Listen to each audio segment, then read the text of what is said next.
बिहार का एक ऐसा गांव जहां का हर बच्चा बिना कोचिंग के ही आईआईटी आसानी से पार कर जाता है, पर कैसे? और एक ऐसा देश जहां के लोग मेहमान के सामने खातिरदारी के लिए ऐसा काम करते हैं कि आप हैरान रह जाएंगे। और भारत का एक ऐसा गांव जहां की 3000 की आबादी में 1000 लोग यूट्यूबर हैं। और भारत में शौक से खाया जाने वाला सरसों का तेल विदेशों में बैन क्यों है? और एक ऐसा फोन जो एक सेकंड में ही 100% चार्ज हो जाता है। और इस आदमी के बारे में जानकर आप हैरान हो जाएंगे। और एयरप्लेन का रंग हमेशा सफेद ही क्यों होता है? यदि आप इन फैक्ट्स के बारे में नहीं जानते तो बने रहिए रहस्य टॉक शो के इस नई वीडियो के आखिर तक। नंबर 90। आईआईटी में जाने के लिए छात्र महंगे से महंगे कोचिंग संस्थानों का सहारा लेते हैं, लेकिन आज मैं आपको बिहार के एक ऐसे गांव के बारे में बताने वाला हूं जहां के छात्र बिना किसी बड़े कोचिंग संस्थान के ही आईआईटी में सिलेक्ट हो जाते हैं। इस गाँव का नाम पटवा टोली है, जो की बिहार के गया जिले में है। इस गाँव को विलेज ऑफ आईआईटीएंस भी कहा जाता है और इसकी वजह है इस गाँव से आईआईटी के लिए हर साल सिलेक्ट होने वाले दर्जनों छात्र। साल 1996 से इस गांव के छात्रों का आईआईटी में जाने का जो सिलसिला शुरू हुआ है वो आज भी बदस्तूर जारी है। खास बात यह है कि यहाँ के छात्र किसी बड़े कोचिंग संस्थान में नहीं पढ़ते, बल्कि इनकी तैयारी गांव की ही लाइब्रेरी में होती है। और आईआईटी में पढ़ने वाले सीनियर्स ऑनलाइन क्लासेस के जरिए इनकी मदद भी करते हैं। नंबर 80। नामीबिया में रहने वाले हिम्बा ट्राइब के लोग अपने यहाँ आने वाले मेहमानों की खातिरदारी में एक ऐसी अनोखी परंपरा का पालन करते हैं जिसे सुनकर आप हैरान रह जाएंगे। इस जनजाति में जब किसी के घर कोई मेहमान आता है तो तब मेहमान की खातिरदारी के लिए घर के पुरुष अपनी पत्नी को उस मेहमान के हवाले कर देता है। उस रात पति अपने कमरे से निकलकर बाहर सोता है और घर आया मेहमान उसकी पत्नी के साथ मजे से रहता है। बाकी तो आप खुद समझदार हैं। इस जनजाति में ये परंपरा सदियों से चली आ रही है और हर कोई इस परंपरा का खुशी खुशी पालन कर रहा है। नंबर 70। अब जो फैक्ट मैं आपको बताने वाला हूँ उसे सुनकर सारे लड़के एक सुर में बोल उठेंगे, बीवी हो तो ऐसी।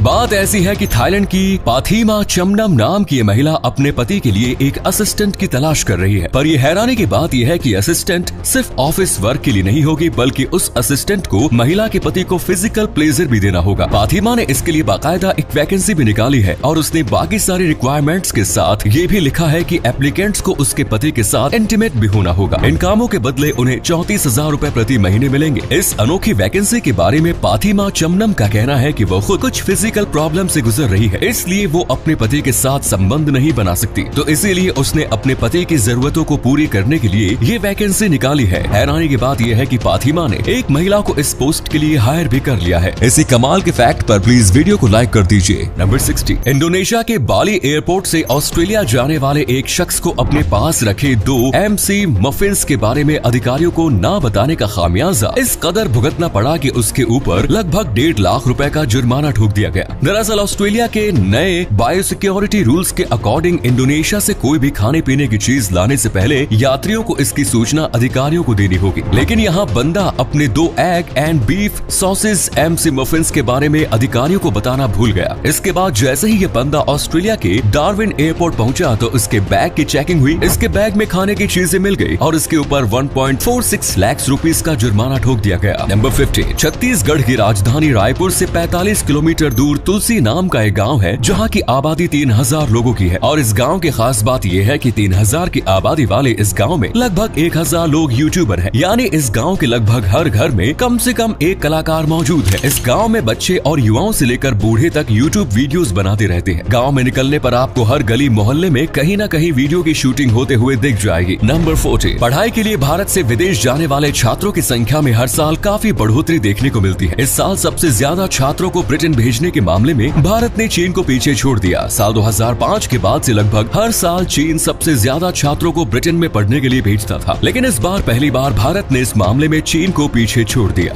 नंबर 30। जब से भारत में मेक इन इंडिया मुहिम की शुरुआत हुई है तभी से कई सारी चीजें अपने ही देश में विकसित होने लगी है। इसी कड़ी में अब भारतीय इंजीनियर्स ने पहली बार पूरी तरह से देसी हाइड्रोजन फ्यूल सेल बस डेवलप करने में कामयाबी हासिल कर ली। CSIR एंड KPIT ने मिलकर इस शानदार बस को विकसित किया है। इस स्वदेशी बस को आम लोगों के लिए पुणे में लॉन्च भी कर दिया गया है। पहली बस के बाद इंजीनियर्स अब ऐसी और भी बस को विकसित करने में लगे हुए हैं। इसी अमेजिंग फैक्ट पर प्लीज दोस्तों इस चैनल को सब्सक्राइब करके इस घंटी को जरा दबा दीजिए। नंबर 12। ऑटोमोबाइल के क्षेत्र में तरक्की करने के साथ ही भारत मेडिकल फील्ड में भी रोज नई ऊंचाइयां छू रहा है। इस बार भारतीय वैज्ञानिकों ने पूरी तरह से भारत में विकसित सर्वाइकल कैंसर को रोकने वाली कैंसर वैक्सीन डेवलप करने में कामयाबी हासिल कर ली। ये भारतीय वैज्ञानिकों के द्वारा विकसित की गई फर्स्ट कैंसर वैक्सीन है। इस वैक्सीन का ट्रायल सक्सेसफुली कंप्लीट हो चुका है और इसी महीने इसे लॉन्च भी कर दिया गया। नंबर 11 दोस्तों, शुद्ध सरसों के तेल को काफी हेल्दी माना जाता है और ज्यादातर भारतीय रसोई में खाना बनाने के लिए शुद्ध सरसों के तेल का ही उपयोग किया जाता है। लेकिन आपको जानकर हैरानी होगी कि जिस सरसों के तेल को हम भारतीय सेहत का खजाना मानते हैं, उसी सरसों के तेल को अमेरिका, कनाडा और यूरोपीय देशों में प्रतिबंधित किया गया है। सरसों के तेल पर प्रतिबंध लगाने वाले इन देशों का मानना है कि सरसों के तेल में यूरिक एसिड नाम का एक कंपाउंड पाया जाता है, जो कि एक प्रकार का फैटी एसिड है। इन देशों के अनुसार यूरिक एसिड हार्ट हेल्थ पर बुरा प्रभाव डालता है, इसीलिए इन देशों ने सरसों के तेल पर प्रतिबंध लगा रखा है। अगर इन देशों में सरसों का तेल बेचा भी जाए तो पैकेट पर फॉर एक्सटर्नल यूज ओनली का लेबल लगाकर ही बेचा जाता है। नंबर 10 ये बात तो आप जानते ही होंगे कि कई भारतीय शहरों में प्लास्टिक के कचरे से सड़कों का निर्माण किया जा रहा है। अब इस कड़ी में स्टील फैक्ट्री से निकलने वाले कचरे का भी नाम शामिल हो चुका है। जी हाँ दोस्तों, गुजरात के सूरत शहर में पहली बार स्टील प्लांट से निकलने वाले कचरे से एक सड़क का निर्माण किया गया है। सड़क का निर्माण करने वाले इंजीनियर्स का मानना है कि स्टील प्लांट के कचरे से बनी यह सड़क भी कंक्रीट से बनी सड़क जितनी ही मजबूत होगी और इनफैक्ट ये कंक्रीट से भी ज्यादा लंबे समय तक टिकी भी रहेगी। नंबर 9 एक वो जमाना था जब हमें अपना फोन चार्ज करने में घंटों लग जाते थे और अब फास्ट चार्जर्स की मदद से बस घंटे 1.5 घंटे में हमारा फोन 0 से 100% चार्ज हो जाता है। आने वाले समय में फोन चार्ज में लगने वाला समय और भी कम होने वाला है और ये इतना कम होने वाला है जिसके बारे में आपने सपने में भी नहीं सोचा होगा। ओप्पो कंपनी हमेशा से फास्ट चार्जिंग वाले फोन लाने में बाकी कंपनियों से आगे रही है और अब इसी कंपनी के कुछ एक्सपर्ट्स ने ये दावा किया है कि फ्यूचर स्मार्टफोन्स मात्र 1 सेकंड में ही 0 से 100% तक चार्ज हो जाएगा। मतलब फोन में चार्जर प्लग इन करते ही phone full charge. Number 8 American professional basketball player LeBron James दुनिया के 6th मोस्ट चैरिटेबल एथलीट बन चुके हैं। उन्होंने ये उपलब्धि तब हासिल की जब उन्होंने 1100 गरीब छात्रों को कॉलेज भेजने के लिए लगभग $41 मिलियन डोनेट कर दिए। लेब्रॉन जेम्स के इन पैसों से ये छात्र अपनी पढ़ाई पूरी करके कॉलेज डिग्री हासिल करेंगे और अपनी जिंदगी बेहतर बना सकेंगे। अगर दुनिया का हर अमीर शख्स इस तरह की दरियादिली दिखाने लगे तो फिर किसी भी छात्र को पैसे की तंगी के कारण पढ़ाई छोड़ने की नौबत नहीं आएगी। नंबर 7 स्कूल के दिनों में आपने बहुत सारी चीजों की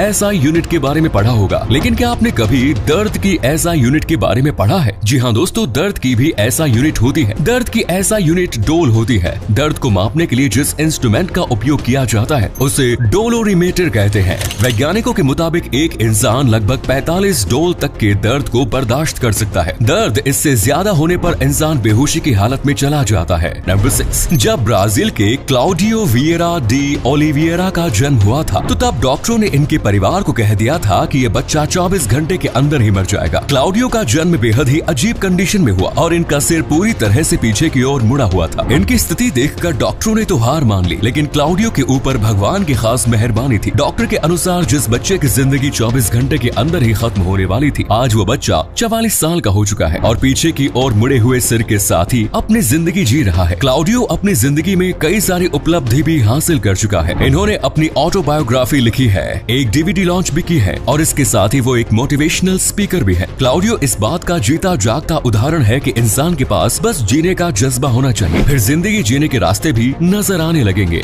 नंबर 5 दुनिया भर के इंसान भले ही दुनिया के किसी भी कोने में रहे और उनके जीने का तरीका भी भले ही कैसा हो, लेकिन दुनिया के सभी इंसानों की शारीरिक बनावट एक जैसी ही होती है। लेकिन आपको जानकर हैरानी होगी कि जिम्बाब्वे में एक ऐसी जनजाति रहती है जहाँ के लोगों की शारीरिक बनावट बाकी दुनिया के लोगों से अलग है। इस जनजाति के लोग एक जेनेटिक डिफेक्ट से ग्रसित है, जिस कारण से यहाँ के सभी लोगों के पैरों में बस 2 ही उंगलियां होती हैं, जिसे ऑस्ट्रिच क्लॉज भी कहते हैं। बाकी दुनिया की नजर में भले ही ये जेनेटिक डिफेक्ट है, लेकिन इस जनजाति के लोग इसे भगवान का आशीर्वाद मानते हैं, क्योंकि इसकी वजह से इनके लिए पेड़ों पर चढ़ना काफी आसान हो जाता है। नंबर 4 अगर आप बुढ़ापे में अपनी याददाश्त को मजबूत बनाए रखना चाहते हैं तो आज से ही पॉजिटिव, ऑप्टिमिस्टिक और खुश रहना शुरू कर दीजिए, क्योंकि एक रिसर्च में ये बात साबित हुई है कि जो लोग अपनी जिंदगी में ज्यादा पॉजिटिव, ऑप्टिमिस्टिक और खुश रहते हैं, उम्र बढ़ने पर उनमें मेमोरी लॉस के चांसेस कम हो जाते हैं। वहीं अगर आप अभी से ही हर वक्त डिप्रेस्ड रहते हैं और नेगेटिव थॉट्स आपके दिमाग में चलती रहती है तो फिर बहुत जल्द आपको भूलने की बीमारी भी हो सकती है। इसीलिए दोस्तों खुश रहें और अपनी प्रीवियस लाइफ एंजॉय करें। नंबर 3 अगर हम इंसानों के साथ कोई भेदभाव हो या हमारा कोई करीबी इंसान हमारे सामने ही किसी दूसरे इंसान को ज्यादा तरजीह देने लगे तो हम इस भेदभाव को काफी आसानी से महसूस कर सकते हैं। आपको जानकर हैरानी होगी कि हम इंसानों की तरह कुत्ते भी इस भेदभाव को महसूस कर सकते हैं। अगर आप अपने कुत्ते के सामने किसी दूसरे शख्स को ज्यादा तरजीह देते हैं तो आपका कुत्ता इसे भेदभाव मानता है और वो आपसे नाराज भी हो सकता है, और फिर ये नाराजगी वो उस वक्त जाहिर करता है जब आप इसके पास आते हैं, और तब ये नाराजगी की वजह से किसी भी काम में कोऑपरेट करना बंद कर देता है। नंबर 2, अक्सर ऐसा होता है कि जब हम किसी शख्स को हद से ज्यादा प्यार करते हैं तो तब हम उसे अपनी बाहों में दबा लेना चाहते हैं। ये स्थिति तब भी लागू होती है जब इंसानों के अलावा किसी दूसरी चीज को देखकर भी आपको उसे पिंच या स्क्वीज करने का दिल करता है। वैसे आमतौर पर ऐसा तब होता है जब हम किसी क्यूट बच्चे को देखते हैं। 100 बात की एक बात ये है कि जब हम ऐसी स्थिति का सामना करते हैं तब इस स्थिति को गिगिल कहते हैं। नंबर 1, आपने अक्सर देखा होगा कि हवाई जहाज का रंग सफेद ही होता है, लेकिन क्या आपने कभी सोचा है कि हवाई जहाज का रंग सफेद क्यों होता है? शायद आपने इस तरफ ध्यान नहीं दिया होगा। हवाई जहाज का रंग सफेद होने के पीछे का सबसे बड़ा वैज्ञानिक कारण ये है कि व्हाइट कलर प्लेन को सूरज की किरणों से बचाता है। दरअसल सफेद रंग गर्मी का कुछ अलग होता है। रनवे से लेकर आसमान तक प्लेन हमेशा धूप में ही रहते हैं, चाहे रनवे पर हो या आसमान पर। हमेशा सूरज की किरणें उन पर सीधी पड़ती हैं, क्योंकि सूरज की इंफ्रारेड किरणें होती हैं, जिससे प्लेन के अंदर भयंकर गर्मी पैदा हो सकती है। ऐसे में प्लेन का रंग सफेद करके इसे गर्म होने से बचाया जाता है। सफेद रंग सूरज की किरणों को 99% तक रिफ्लेक्ट कर देता है। प्लेन का रंग सफेद होने की वजह से किसी भी तरह का क्रैक या दरार आसानी से दिख जाती है। अगर प्लेन का रंग सफेद की बजाय किसी और कलर का होगा तो दरारें छिप जाएंगी। ऐसे में व्हाइट कलर प्लेन के मेंटेनेंस और निरीक्षण में मददगार होता है। प्लेन का रंग सफेद करने की एक और बड़ी वजह यह है कि अन्य सभी रंगों की तुलना में सफेद रंग का वजन काफी कम होता है। सफेद रंग से रंगने पर प्लेन का भार ज्यादा नहीं बढ़ता, जो आसमान में उड़ने के लिए बहुत जरूरी है। तो ये थे कुछ अमेजिंग फैक्ट्स। वीडियो को शेयर जरूर करें दोस्तों, ताकि आपके दोस्त और जानने वाले भी जान सके कि आप कितने नॉलेजेबल वीडियोस देखते हैं। धन्यवाद।